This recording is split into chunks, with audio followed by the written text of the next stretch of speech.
I noticed you're wearing a pair of gardening gloves. Why are you doing that? Well, I'm feeling a little guilty. Guilty? Why feel guilt? Yep. Well, I should have planted a garden this year.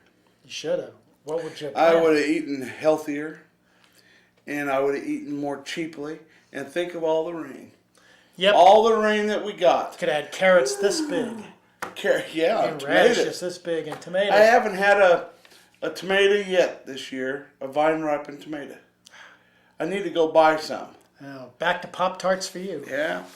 Well, all right. Feel sorry for him. Send him some tomatoes. Let's get back to doing our job. Yeah. Hello and welcome to your old news update. I'm Izzy Fitz. And I'm Bud Driscoll. And we're going to shout out to our sponsors, Eagle Crest Retirement Community, 1501 East Magnolia. Headley's Clothing, 1825 South 9th. Hello.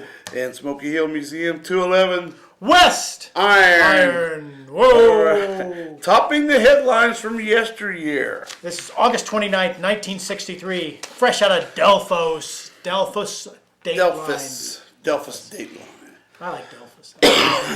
Doc Adams made a nostalgic visit to the old hometown here Wednesday afternoon and visited the drugstore where he first saw his future wife, visited the church while they were married, renewed acquaintance with some old friends. Milburn Stone, the actor who plays the part of Doc Adams in TV's popular Gunsmoke, lived in Delphos when he was a young man. He had been appearing at Salina's Tri-Rivers Fair. It was at Skinner's drugstore in Delphos in the late 1920s that he first saw Millie Morrison. Millie. Oh, Millie. She was easy on the eyes, Millie was. Don't say she was easy. No, easy on the eyes. Okay. He recalls that he turned some friends that day and said, "That's the girl I'm going to marry." Marry her he did after a year and a half courtship. The wedding is at the Delphos First Pres Church. First Presbyterian. Presbyterian. How come Festus never came to visit?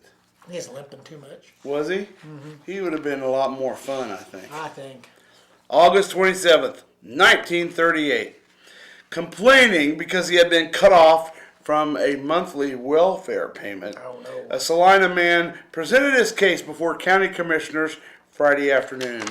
Commissioners turned thumbs down emphatically when they learned that the family has an income of $76.50 a month. L.E. Gafford, county welfare director, reported the man was getting $32.50 a month himself from a pension and said the daughter of the family, who lives at home, works and is making $44 a month. Oh, wow. Commissioners thought an income of $76.50 should suffice without a relief check, though admittedly it would not provide strawberries out of season. Oh well. Yeah. No strawberries and cream. Or tomatoes. But here, maybe you can have watermelons. Back on the food beat. Here we August go. 30th, 1938. A taste for watermelons brought 3 Salina youths. Bill Donahue, 18. Bernard Hall, 17. Bernard. And Ed Schuler, 19, to grief this week in Abilene. Reports from there said the youths were caught in the watermelon patch on the Marvin Lambeth farm near Abilene Sunday night in possession of 25 melons. 25 of them. Appearing before the court in Abilene Monday, the Salina Utes drew 30-day sentences and $5 fines, all because they have a tooth for sweets. Maybe they should have been caned as well. Caned. Yep. What you get for stealing your melons. August 26, 1913, the first refrigerating work at Salina Poultry Company's plant on North Santa Fe was done this morning when a rack containing 100 dressed chickens. Oh, in tuxedos? Well, yes, they were. Yeah, I wonder if they wore ties. Tie? Was taken into the storage room. A dozen chicken pickers. That's right. We'll put to work this morning in the Eastern market, and the local market will be supplied as rapidly as poultry can be secured at the Salina plant. Well, at least your chicken will be well dressed. Good for formal dinners. That's right. Oh, last but not least. August 28th, 1913. And in summation.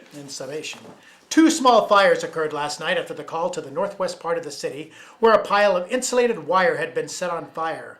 Shortly after 2 o'clock this morning, a small pile of hay belonging to Mrs. Grace Parker at 502 North 8th was set on fire by a passing Union Pacific train. Then a pile of manure in the rear of C.P. Hurst. Oh, wait, let me read that again. Just my glasses.